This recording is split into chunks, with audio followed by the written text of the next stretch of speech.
ఎందుకు చేసుకోవాలి, ఇదంతా ఎవరు కంట్రోల్ చేస్తున్నారు, ఆ చేస్తున్నవారు ఎవరంటే చెప్తూ స్వామి ఎవని ఆనతి వల్ల ఇట్లు జరుగును అతని ఇతడకంచు ఇతడి అతడకంచు అని స్వామి చెప్పులకు చాలా చక్కగా చెప్పాడు. నేనే అతను, ఆయనే నేను అని ఆ విధంగా చెప్పాడు. అలాంటి అంటే సటిల్ ఆస్పెక్ట్ ఇది. అంటే ప్రపంచంలో ఎన్నో ప్రక్రియలు జరుగుతూ ఉంటాయి. ఆ జరుగుతున్నవన్నీ కూడా భగవంతుడి యొక్క ఆజ్ఞ మీదే జరుగుతాయి. ఆ భగవంతుడినే నేను అని స్వామికి మనకు చెప్పాడన్నమాట.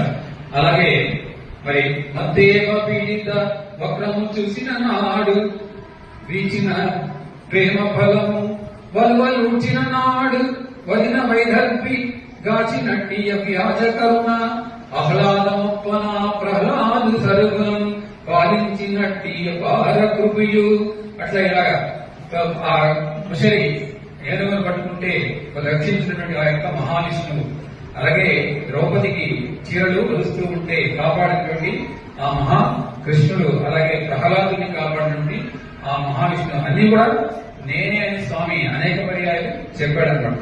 సో అట్లాగా చుక్కలన్నీయు బ్రహ్మ, సూర్యుడు అది బ్రహ్మ అని చెప్తూ ప్రతిదీ బ్రహ్మ అని చెప్తూ ఈ సభయి బ్రహ్మ, ఈ సాయి బ్రహ్మ అని కూడా స్వామి చెప్పాడన్నమాట. అంత చక్కగా స్వామి తన యొక్క భగవతత్వాన్ని